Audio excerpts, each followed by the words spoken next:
Hi, everyone. Welcome to EAI and the Expedition Seminar for the fall semester. And our speaker today, I'm very happy to introduce our speaker, who is Professor John Basl.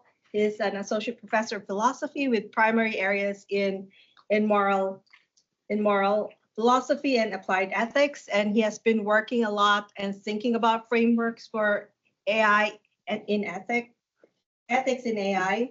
And also he has several awards, including an AI Initiative Fellow in Residence for the Edmund Safra Center for Ethics and Berkman Klein Center for Internet and Society at Harvard University. So without further ado, I give you John. Thanks, Jennifer. Hey, everyone. Thanks so much for joining. 1 second, let me pull up my slides and start a timer so I don't go way over time with you. So what I want to do in this talk is walk through several pain points, recurring pain points in ethics of AI, and talk a little bit about those and use those to motivate a particular kind of way of thinking about how we need to approach ethics of AI. I'm going to do something slightly uncomfortable, which is, for a philosopher anyway, which is I'm going to talk through a bunch of stuff without giving in-depth arguments for them, which is not how I usually give a talk, but we'll never get through all the material if I give arguments. So I invite you to ask questions about any of the details during the Q&A, because I'm going to go pretty quickly through some deep philosophical work and just give you the sort of upshot of that work. So if you follow the tech or the news generally, you'll notice, well, not today, there's different news today, but you'll see lots of news about failures in the technology space, in the AI and big data analytics in particular, especially recently in the Gen AI space. So this is an image that came out when Google first released the Gemini image generation system. Immediately people said to generate pictures of Nazis. The thing generated pictures of minorities as Nazis. And Google said, and then started censoring it, and people said that Google is woke because they were trying to get rid of these images, or it didn't. But Google was genuinely trying to do the right thing here. They wanted to make sure that when you generated an image that wasn't a historical image, that it didn't just show white dudes, which is which most image generation systems did originally. So they're trying to solve that problem, but they were genuinely trying to do the right thing. And I think in general, maybe not at the CEO level of Google, they might just be trying to make a profit. I think in general, engineers, computer scientists, and many other key stakeholders really want to do the right thing when they're developing, designing, and deploying AI and big data analytics tools. But still, we continue to make mistakes. Despite that interest, there's lots of buzzwords that don't mean anything. There's no agreement on terminology. There's a lot of commitment to values, like everybody wants fair AI and transparent AI and secure AI and private AI, but we don't actually get any tools for doing that work, or we get very few tools.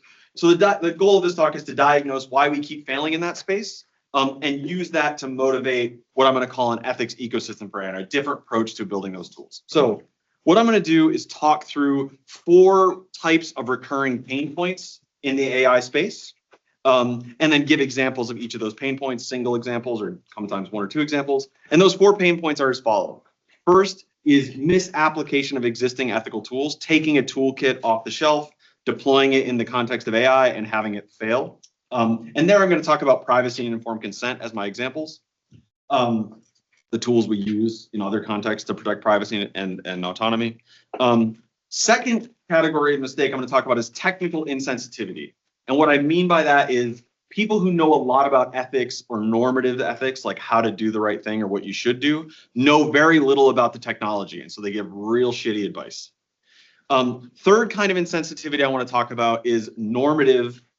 Fourth failure mode is normative ethical insensitivity. And that's where technologists, engineers, computer scientists don't understand ethics. And by that, I don't mean they don't want to do the right thing or they're not trying to do the right thing. They don't know a lot of the things that I'm an expert about. And so they come up with solutions that just don't satisfy our actual normative requirements or our ethical requirements. The example there I'm going to talk about mostly is algorithmic opacity and transparency, though we could talk about privacy, we could talk about fairness, that happens there. And then the final category is lack of stakeholder engagement. We continue to appropriately be responsive or to educate stakeholders about these technologies, and that causes all sorts of things. So the first and fourth one I'm going to go through very quickly. They're easy to explain. The other 2 I'm going to go into in a little more detail. Okay. So let's start with the first pain point, misapplication of existing tools. So take informed consent and anonymization of personal identifiers. These are operationalizations or tools we use in particularly clinical care and clinical research to respond to certain values we have with respect to patients or research participants. So in the context of bioethics, these are not foundation. Informed consent is not a foundational value. Anonymization is not a foundational value. They are tools meant to protect foundational values. So privacy and anonymization and informed consent are meant to sort of satisfy what we might call an intermediary norm to promote and protect autonomy by making sure you've consented to what I'm going to do to you and making sure I can't re-identify you or have others re-identify you. It allows you to act autonomously. The consent part is a token of your autonomy. The privacy place, it stops me from like watching you or observing you in invasive ways, protecting your autonomy. And that's ultimately a way of showing how we respect persons, showing respect for persons. So we have this foundational value that generates these intermediary norms, and then we develop tools that ultimately protect that foundational value. Now, those are very specific tools. They have very specific meanings. Informed consent means something very specific in bioethics. To get informed consent means to make sure you've satisfied an obligation to disclose certain information, make sure certain information is understood, informedness. So understanding, disclosure, informedness, and non-coercion. Make sure that the incentives you offer to get consent aren't so overwhelming that people are just like, oh yeah, I have to say yes to that. Okay. So for totally unsurprising reasons, we want to protect the same values. We want to show respect for persons when we're developing tools using AI or big data analytics. And so what a lot of people do is they say, oh, you've already got a tool that protects those values. I'll just use that tool. But there's no work done to ensure that they have the connection between the tool and the ultimate values, which the tools are developed in a very specific context, like clinical research, to protect those values. And they just don't work in the context of AI and big data analytics. So let's take informed consent. You actually can't get informed consent from a billion users in a way that shows you've disclosed stuff properly, that people actually understand it, and that there's non-coercion.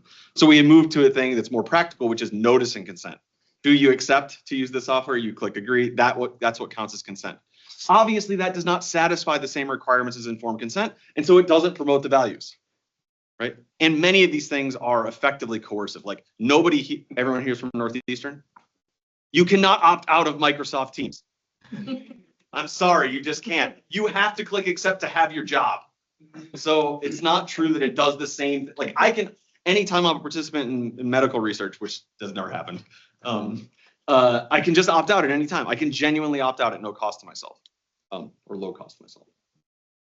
And the same is true for anonymization. Anonymization works in clinical research because doctors or researchers not knowing your name, date of birth, social security number, and address does actually protect you from their watching you in some deep sense.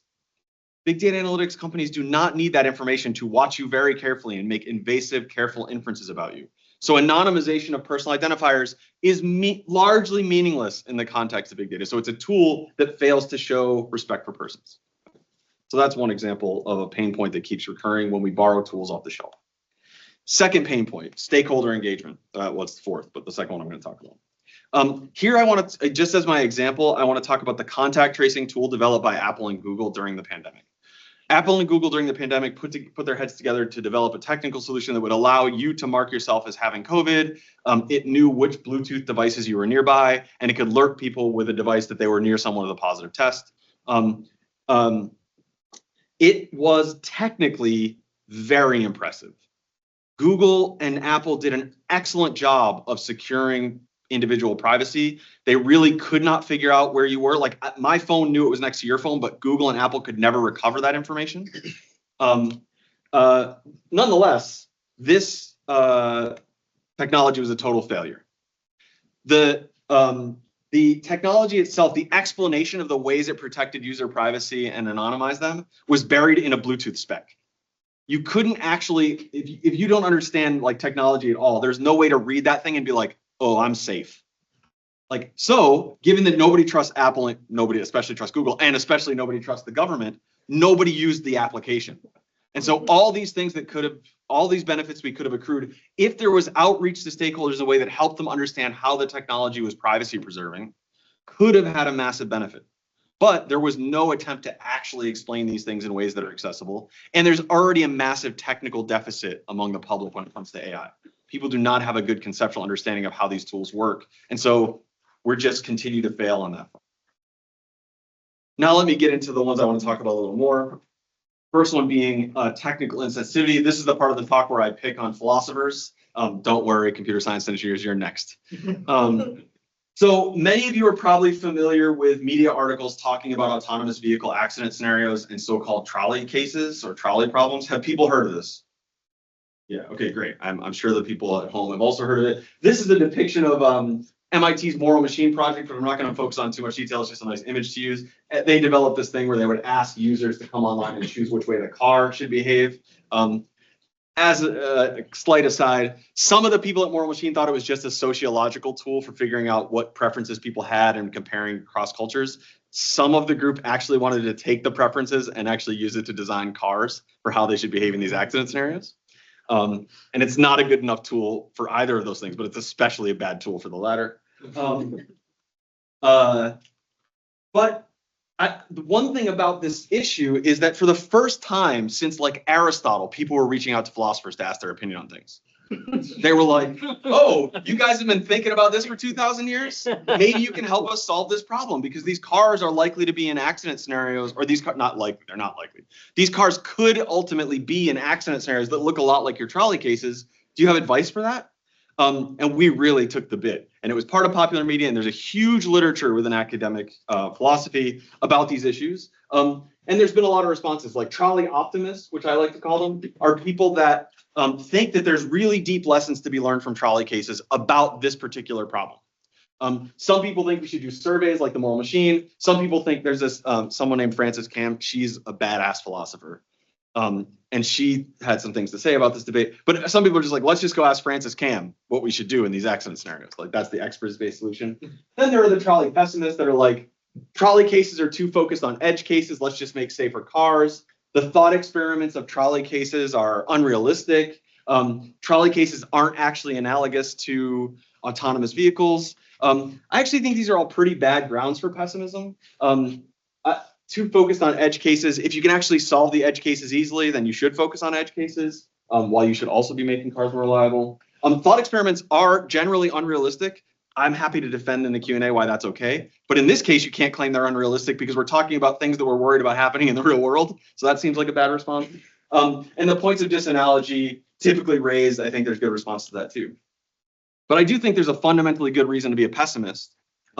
And the failure to notice this reason for being a pessimist comes from philosophers not understanding how the technology works.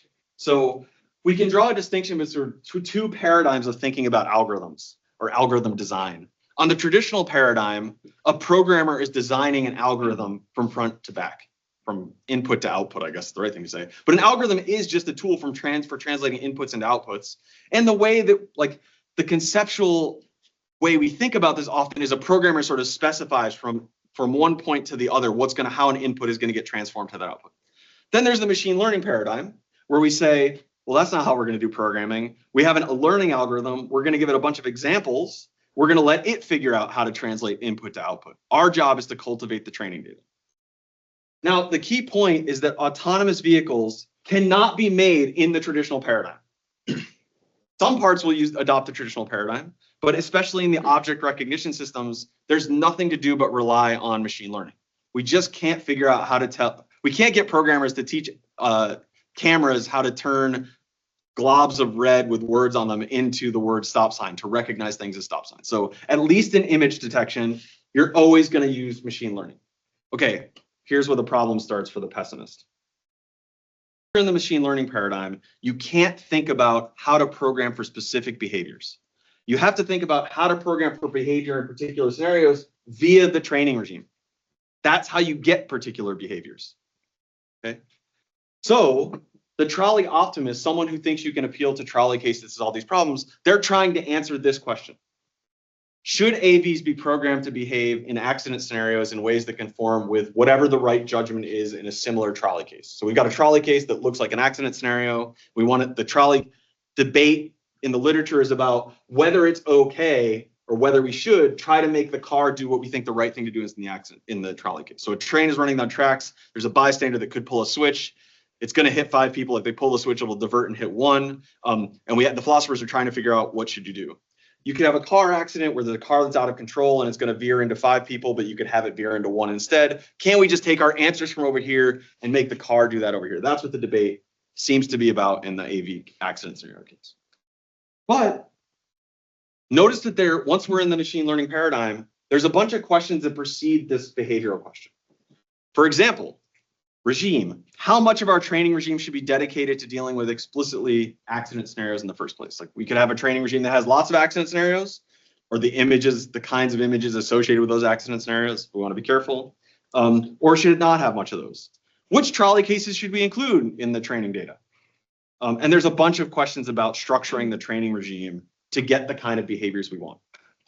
Now, notice 2 things. First, these questions genuinely precede the question of behavior. And by that, I mean, if the answer to 1 is no, it tells you something about the answer to behavior. If the answer to 1 is do not include anything in the training regime that's meant to address accident scenarios, this becomes a boring academic question because we've already decided we're not going to try to program for any specific behaviors. We're just going to let the car do what it does based on its training regime in those cases. Okay. Second thing to notice, these are all ethical questions. That says how much of the training regime should be dedicated to dealing explicit with accident scenarios. And that's precisely the kind of question that philosophical toolkits can help us answer. They're the kinds of questions that, in fact, trolley cases might help us answer because trolley cases are designed to help us answer general ethical questions. Okay, so what's the lesson? The lesson is by failing to understand the technology, philosophers spent a bunch of time arguing about the wrong ethical question, this one. When there's a bunch of ethical questions there that they weren't even thinking about. So and here's the worst part for me, is that the engineers just want problems to solve. And so if you tell them, we got an answer to this problem, solve it, they'll get to work on it. So they could follow the advice of the philosopher and it would just be horrible, horrible advice. So it's totally our fault in this case that we were just focused on the wrong ethical question. So that's due to technical insensitivity. We are insensitive to the technical details over which we're theorizing. Therefore, we give sometimes in the best case scenario, we give advice that just doesn't apply and we're just relegated back to our offices. But in the worst case, people bring us into their teams and we give terrible advice. Okay, now engineers and computer scientists, it's your turn. This is where I want to talk about ethical insensitivity. Again, I'm not accusing engineers and computer scientists of failing to care. All the ones I work with, which there may be selection bias, but they care a lot about doing the right thing. And the reason they reach out to me is to do ethics in design, development, and deployment of their tools. But I do see a lot of engineers and computer scientists that entirely lack the relevant expertise, which I want to call normative ethical expertise about how you figure out answers to should questions. And they go about solving the problems anyway. So I get one example that I often talk about in this case is the fairness literature. Anybody that knows the fairness literature, here's a quick and dirty picture of what happened. People started accusing algorithms of being unfair.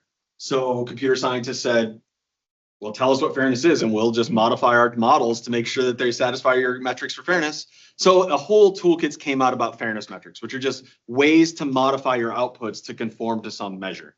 And one is called calibration. There's error rate parity. There's a bunch of them. But of course, these are fairness metrics are sort of a very narrow way to think about fairness. It's first of all a way of measuring a distribution of outcomes, but distribution of outcomes is only one way to think about fairness. Sometimes fairness is in the process, like going through a fair process. Sometimes fairness is about making amends for past wrongs, in which case you have to make restitution. It's not about just ensuring a fair distribution. In fact, you want to modify your distribution so it's currently unfair because you got to make up for previous unfairness. So you want to bias one way to make up for previous bias. You might think that's what's going on in affirmative action, if you think affirmative action is justified. But this is sort of I totally get why computer scientists do this. Like the place where they can take action is at the level of the model or the training data, mostly at the model. And so it makes sense why they would approach this.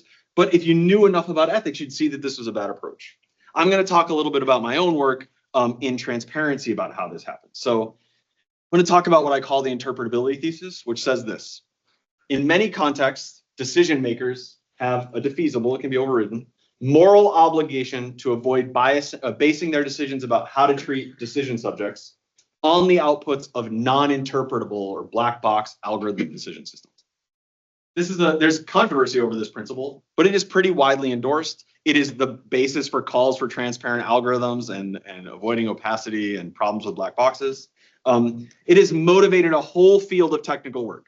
Like the XAI paradigm of trying to come up with models that explain underlying models is motivated by concerns about that thing in black boxes. There's something wrong with having decisions made about someone that you can't explain.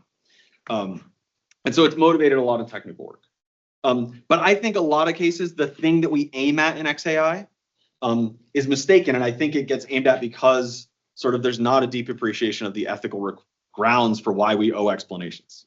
So let me say something a little bit about the current way people think about the interpretability thesis in the literature. There's a philosophical literature, there's a computer science literature. So there's the interpretability thesis, and then there's what I'm going to call the transparency defense, which is the standard defense of the interpretability thesis. According to the transparency defense, we owe decision subjects certain kinds of information about the decisions we make. I deny you credit. I will never deny you credit. It's not my job.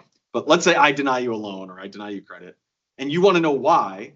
I'm supposed to be able to provide an explanation. You don't have enough credit history or whatever. And there's some legal requirements for this. So the standard way of defending why black box algorithms are problematic is that they can't offer up the information required to satisfy that obligation. So we have duties of transparency. I owe you certain kinds of information. Black box algorithms interfere with that obligation. That's the transparency defense. This is okay. I think it's limited. It faces certain kinds of problems. Some people have complained that actually there's not a good definition of interpretability and people who define these develop these things. So the definition problem is just like, well, there's 50 definitions of interpretability. I actually don't think that's that bad of a problem. Another problem that philosophers particularly care about is like, what's the nature of these duties of transparency? Like, where do they come from? Why do I owe you certain information? It's certainly not true that in every decision I make, I owe you information. So is it really true that I owe you that? The most relevant problem and the most compelling problem is having to do with interference. And that's the double standards problem.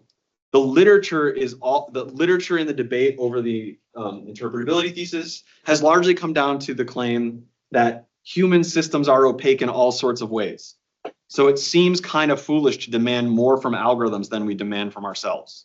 And so the fact that these things are opaque, that's not a problem. Let's just make sure they're more accurate than people or less biased than people. Otherwise, who cares if they're opaque? So that's been sort of the debate. That's been sort of how things have played out with respect to this defense of the interpretability thesis. But I think if you're really careful about the normative foundations and why explainability matters, you can make a much stronger case for why the interpretability thesis is true. And it also changes what XAI techniques should be aiming at, if they should be aiming at anything. It also tells us when we just shouldn't use them. Me and my colleagues, Jeff Behrens and David Grant, we defend what we call the due consideration defense of the interpretability thesis. What we say is this.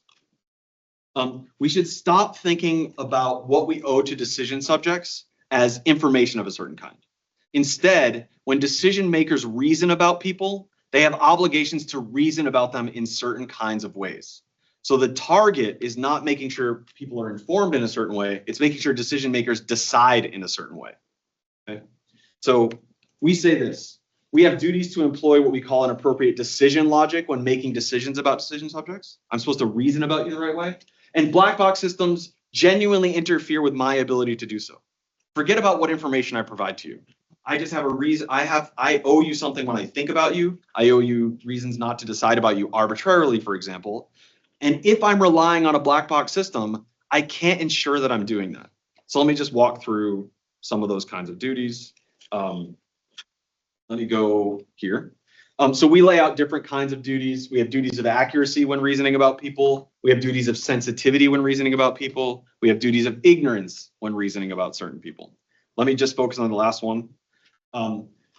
Sometimes when I make a decision about you, I have a duty to ignore certain evidence. We call this morally inadmissible evidence. So a morally inadmissible evidence is a piece of evidence that with respect to a decision maker and a decision, I have an obligation to set aside that piece of evidence. Like I'm supposed to ignore it. Okay. So good example, hiring and firing decisions. If you've done any academic hiring, one thing you're never supposed to do is ask about pregnancy status or marital status. And the reason for that is because even though it could be job relevant, let's just pretend for terrible reasons this is probably true.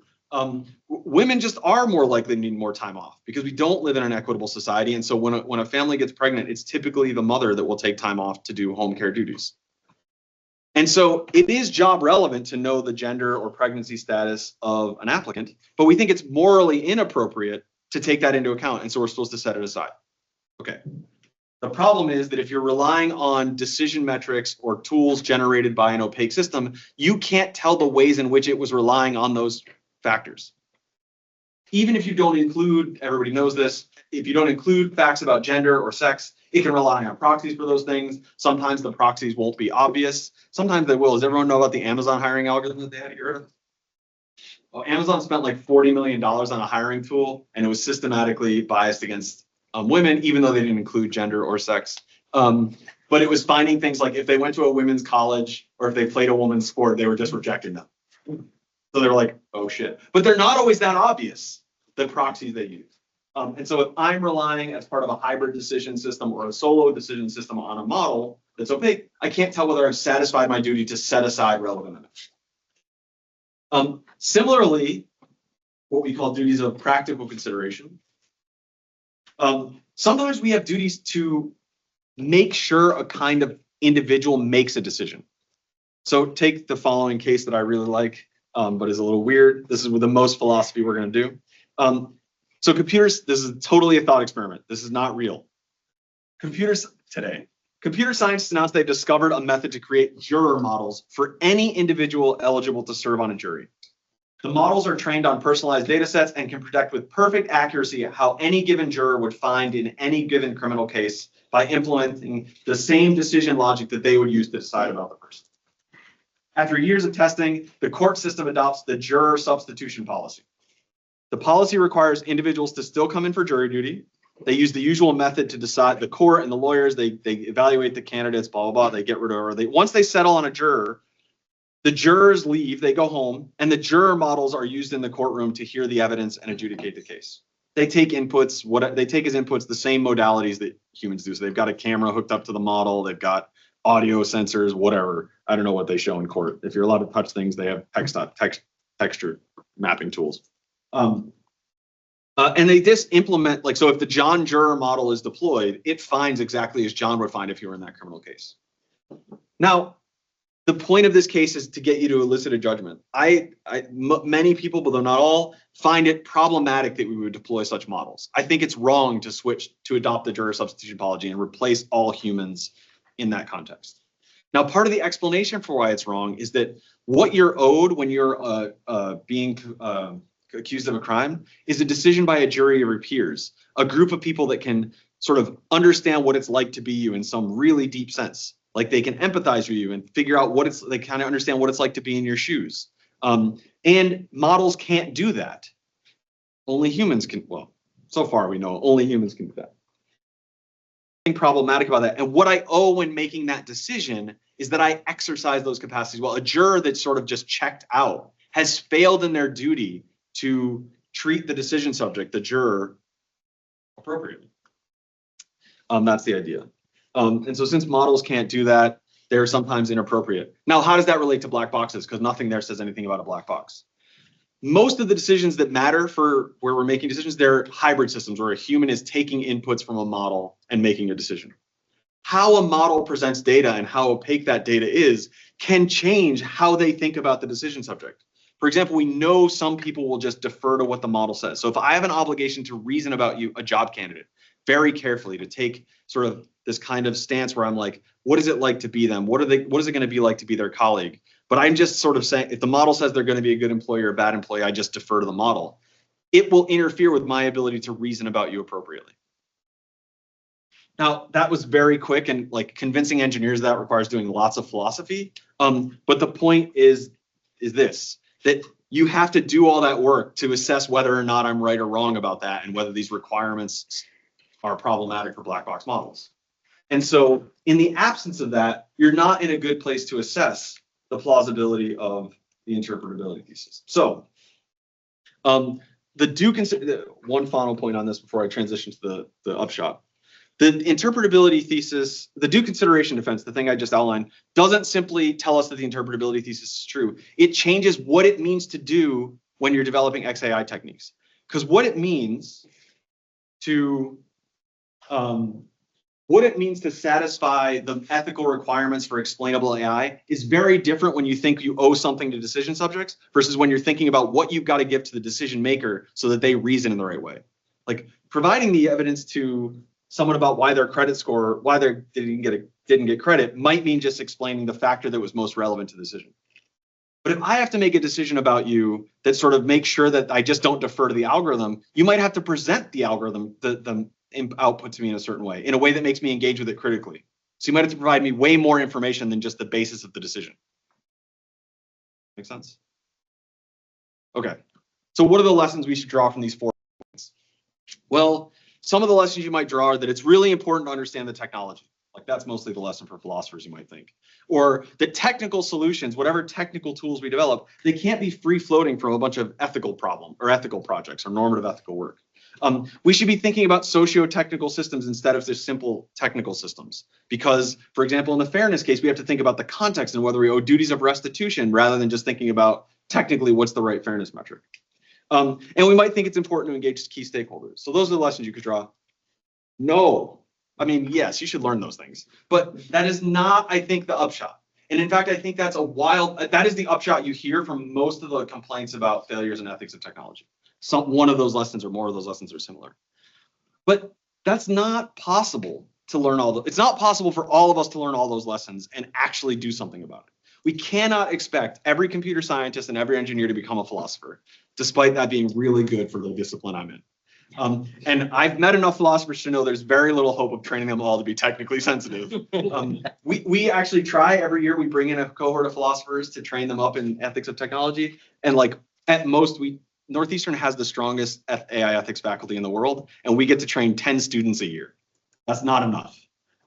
So instead, I think the lesson from these pain points is that we need what I'm going to call an ethics ecosystem.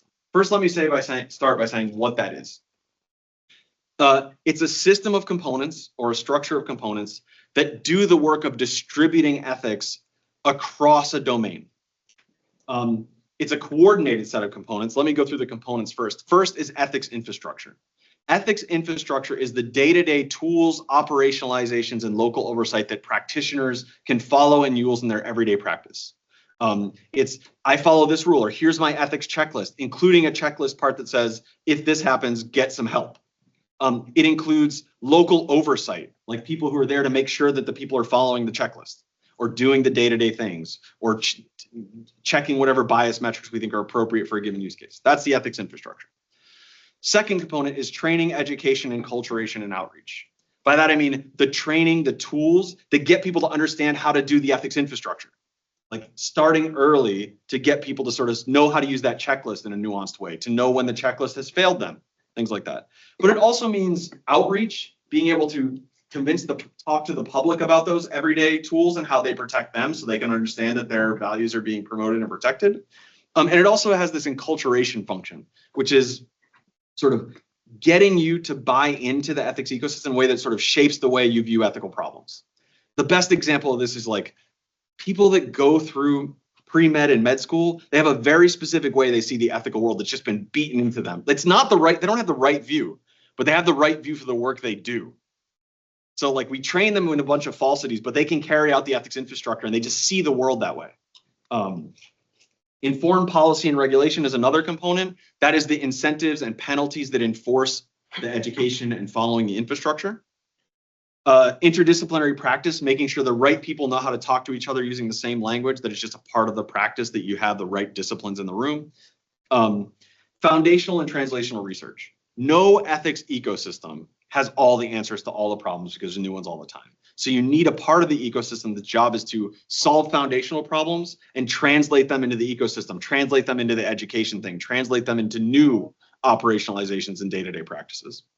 And at the center of the ethics ecosystem is two very important things. shared concepts, and interdisciplinary experts.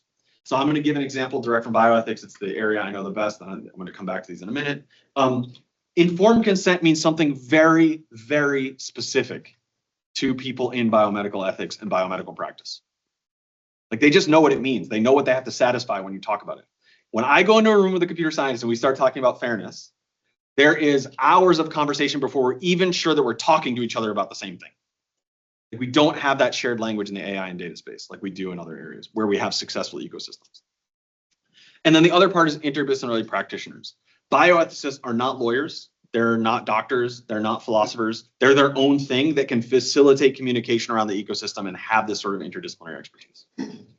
So just to showcase where we are with respect to having an ethics ecosystem in this space, I think it's very useful to compare the ethics ecosystems of healthcare with what we've got in big data and AI. Healthcare actually has 4 distinct ecosystems. I only have 3 up here. One is human subject research. One is animal subject research. One is clinical care. And then the one that's not up here is embryonic stem cell research, which is a fascinating case, and it's different from all the others. And I'm just going to go through each of these components and say where we are in one and where we are in the other.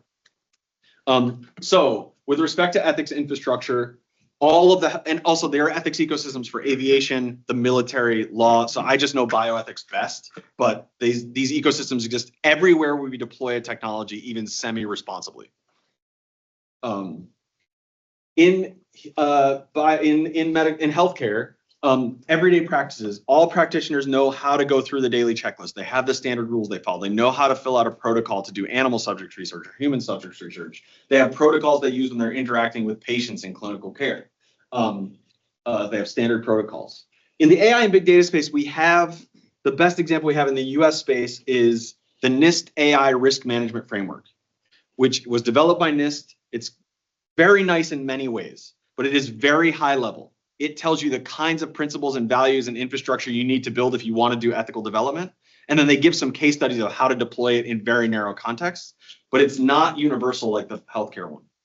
It is not something you can just pick up the ARMF and know what you're doing. You actually have to go ahead and then build an infrastructure to carry it out, which takes a kind of expertise that most institutions don't have. Policy and regulation, the common rule.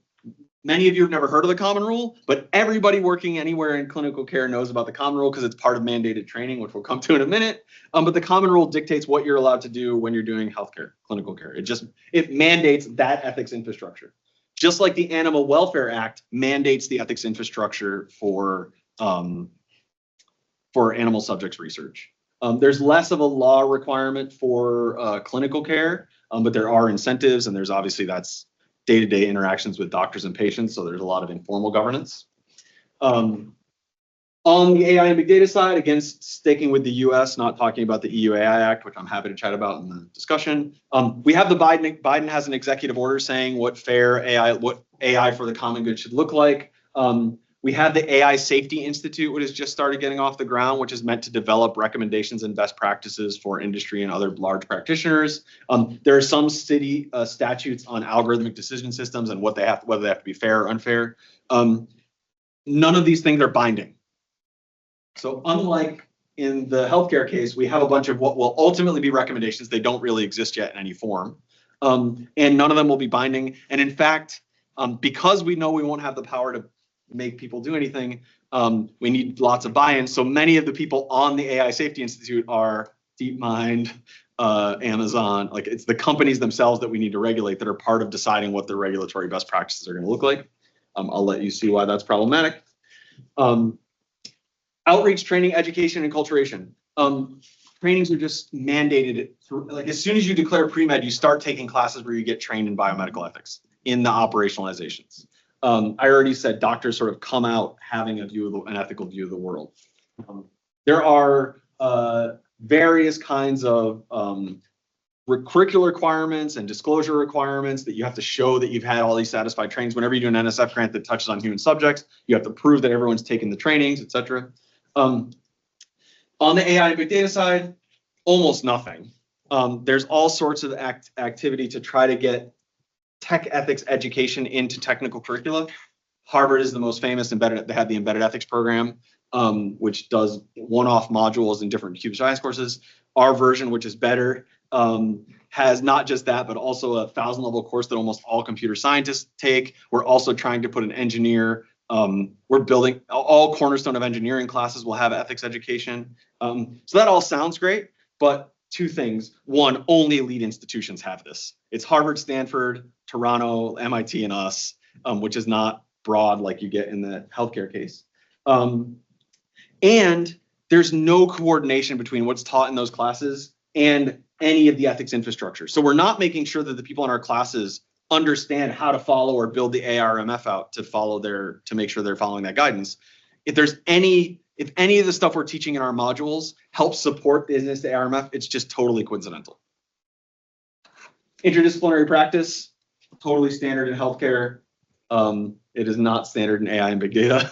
I'll leave it at that. Research programs, I'll say the following. So there's tons of case study repositories. There's IRB conferences. There's like a whole field called bioethics that works on these things. In AI, we're starting to get some of that stuff. There's a journal, AI and Ethics. There's a journal for philosophers called Philosophy and Technology. There's a conference you may have heard of called FACT, Fairness, Accountability, and Transparency in AI. There's another one called AIES. There's lots of hiring in AI ethics. These are all in pretty bad state. First, publishing in the journal Bioethics will get you tenure if you're a bioethicist. It's like a prestige journal. Publishing in AI ethics barely counts in my discipline. Doing interdisciplinary collaborative work barely counts in my discipline. So even though the journals start to exist, you don't get credit for them. So we're not like in healthcare where it's like a prestige point to publish in ethics of the technology. Second, FACT is the most interdisciplinary conference we've got. If you go to FACT, you'll see that there's papers from every discipline.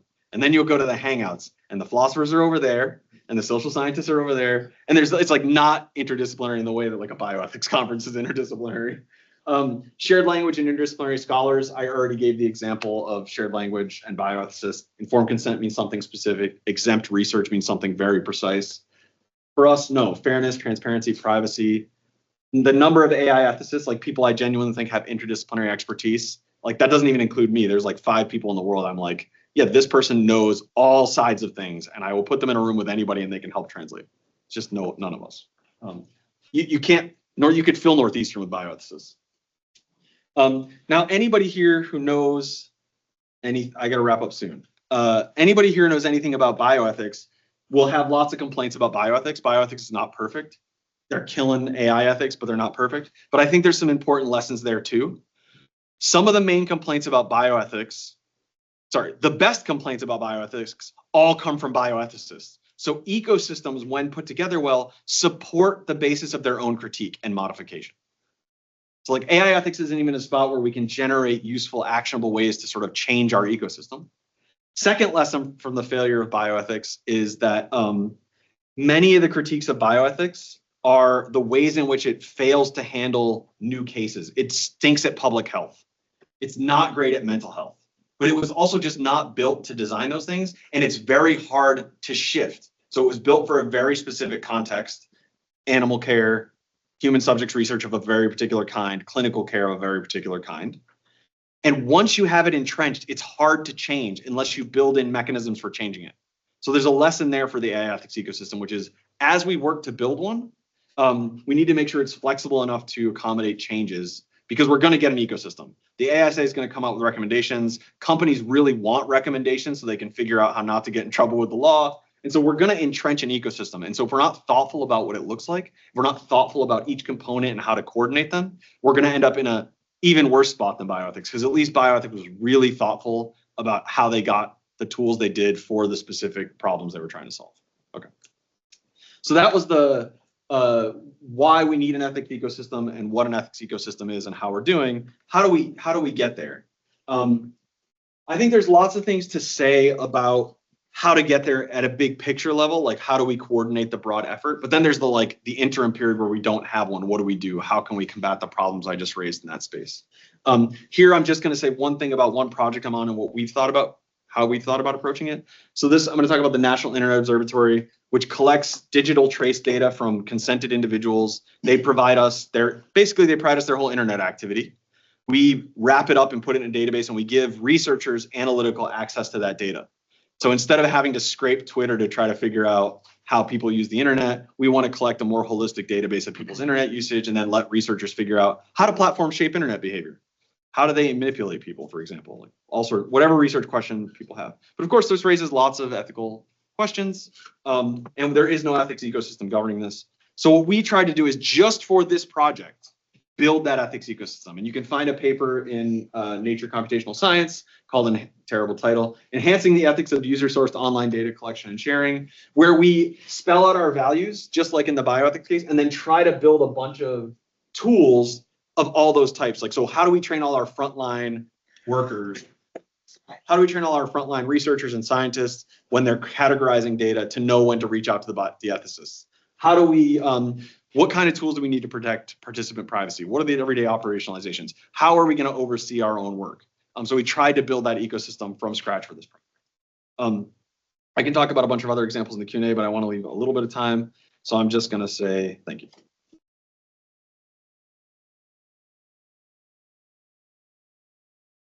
So let's thank the speaker one more time. And I really want to apologize for being, there's no excuse, but I could go on about what happened, but let me not.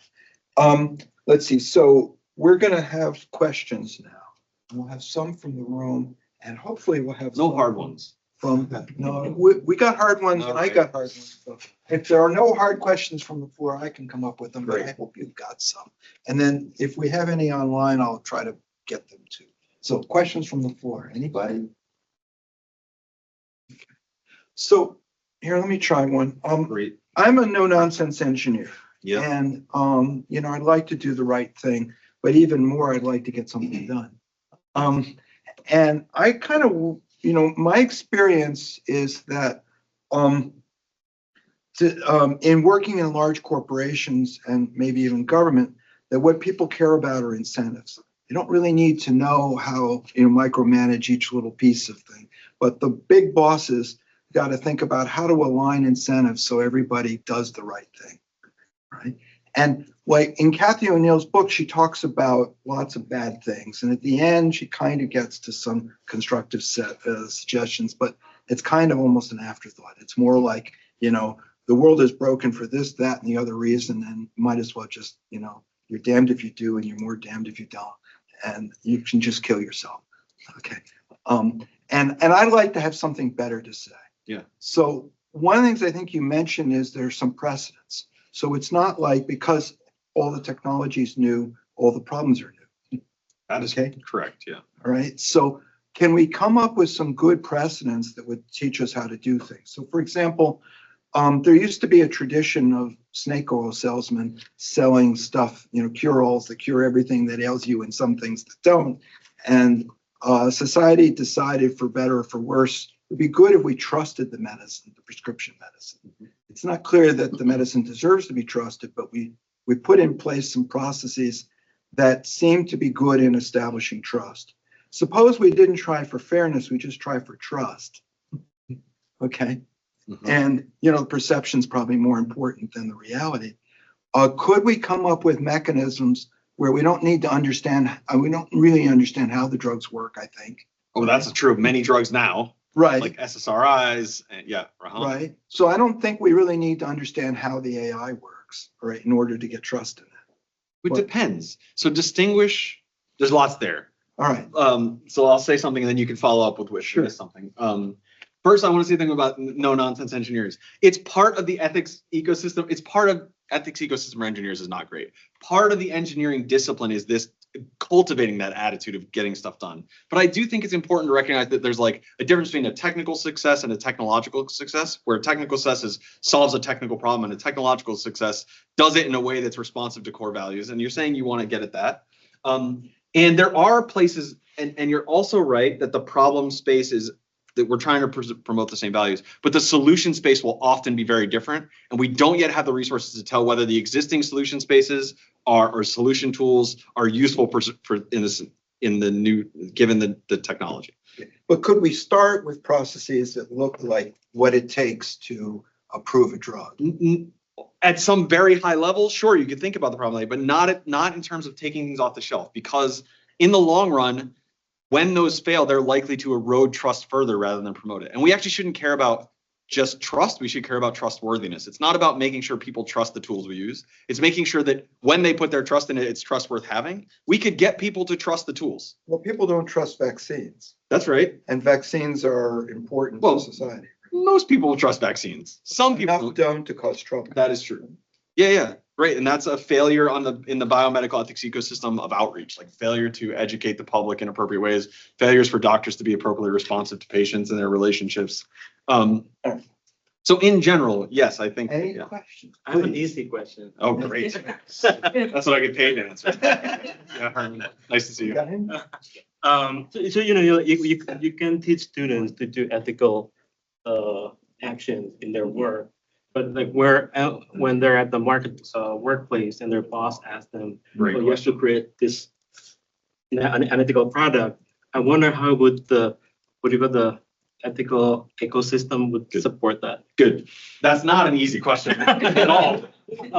This is a serious problem. And once you have a good ethics ecosystem, it aligns the company's interest to make sure that their workers have room for advocacy and responsiveness to ethical issues. We're not currently in that space. So of course we run into these problems where we have, especially when the people who come to me for ethics, who want to talk about ethics, are typically like programmers or researchers at these companies. They're like, I want to know more about ethics, but also how the do I get this past my manager who like doesn't care about this at all? And I have a few answers to that. First, people doing technical work often get to make a bunch of value decisions that are just, the manager never even sees the decision you made. Like you show them a product works, but you can still make decisions about what the underlying tech is that are better or worse ethically. Second, part of doing ethical work isn't just building ethics into design, it's being able to advocate for the solution. So like part of our curriculum here for training engineers and computer scientists is about cultivating sensitivity to ethical issues and then responsiveness. So sensitivity is, how do I recognize in a nuanced issue rather than just saying this feels unfair to me? Like, what are some concepts of fairness that I can use to actually explain, to actually understand this? Is there literature on this? Is there expertise about this? And responsiveness is not just being able to put that into design. It's not just being able to choose the right fairness metric and implement it. It's being able to speak to your boss in a way that makes a compelling case that this matters. And I think especially for the kinds of computer scientists we generate and PhDs in computer science, they have a lot more power than they think because they are the second most important resource at every company in the AI space. There's data, and then there's really smart programmers that can make use of that data in creative ways. And so I think they have a lot more power. I mean, yeah, we did a training for a company that rhymes with Shmeta, and like after the training, they all quit, which I thought was kind of awesome. But they actually did get a ton of money to come bring us in. And it's just because the low-level workers are like, we want this. And they were like, okay. Yeah. Yeah. Actually, Oh, you're gonna maybe I got some questions online here. Okay. If it's okay, we'll come back. Yeah. Okay, I got two. One I think should be a softball. Thank you very much for the talk. Okay, and then it gets a little bit harder.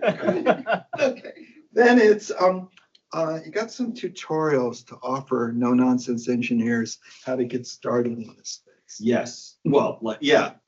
We have in our building curriculum here at Northeastern that's meant to do that. So we have a framework that we call value analysis and design, which is meant to introduce some basic concepts from the ethics of technology and our ethics curriculum here.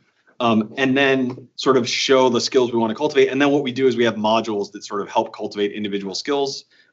Katie Creel, one of the best AI ethicists on the planet, is redesigning fundies at Northeastern to integrate ethics throughout the fundamentals of computing course. So we do have those things. We're happy to share some of them. Send me an email. I'll give you some links. But we also think the tutorials have to be pretty customized for people. And it's really hard to just sort of deliver an async tutorial because there's so much nuance and you need to be able to respond to questions. So I think that's what they were asking for. Yeah. Not the long course, but give me a short thing. website. Yeah. Okay. Yeah. The next one's a little harder.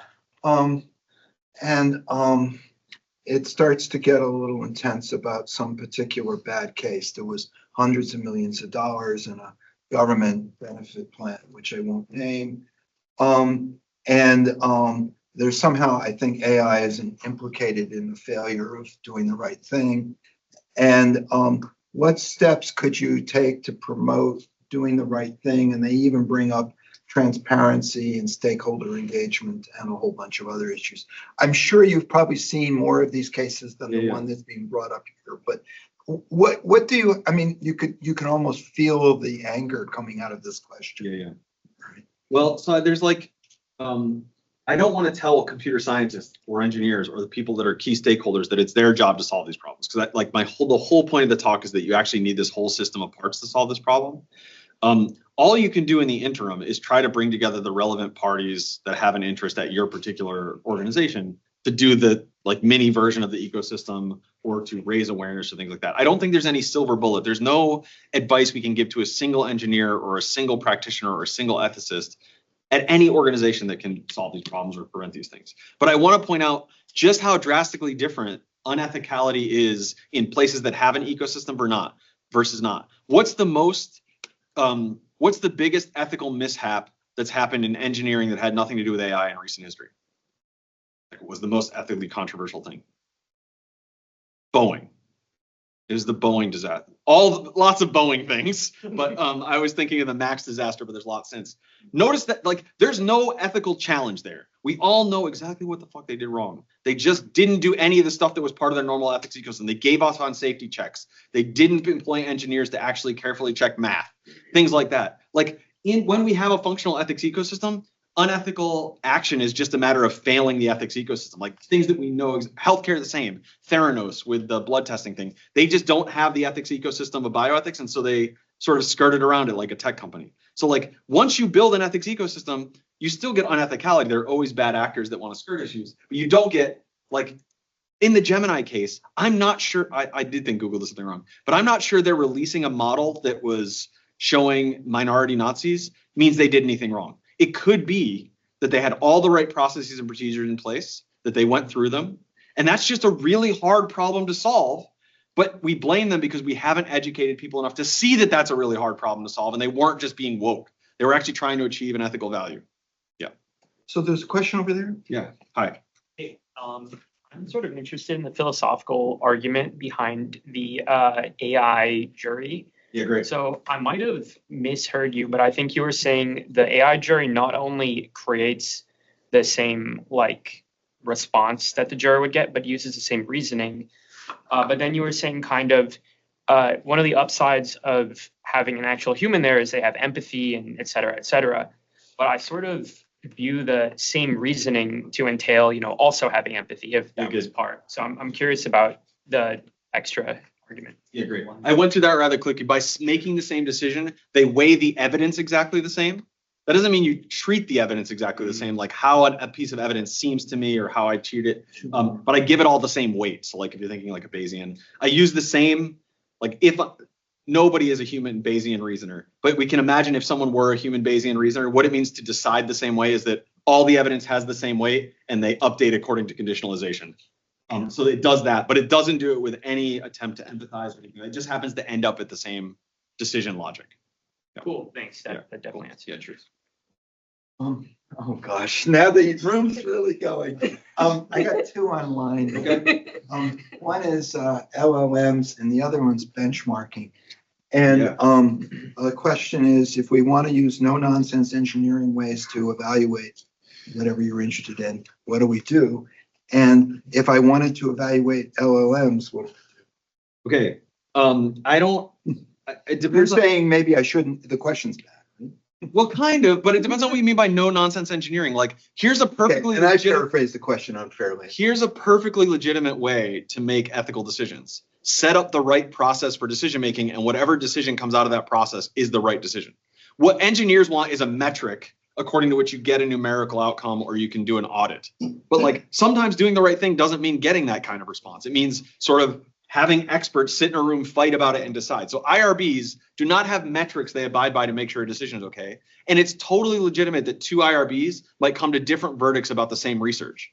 Because what legitimates the decision is that the relevant people in the right room deliberated in the right way and then came to a decision. And that is a no nonsense engineering kind of thing. It's just not a number, but it can be no nonsense. We can say you need to have a medical expert, you need to have an ethics expert, you need to have a patient representative. And when all those people in the room and they make a decision, that's the right decision. And that's an objective criteria for making decisions. Anyway, and for LLMs, well, yeah, I'll stop there because there's lots of questions, but I think. Yeah. I almost want to say a little plug for my organization. all the slides and what else is going to be posted online? Yeah, we'll have everything posted on the website, slides and future So- events.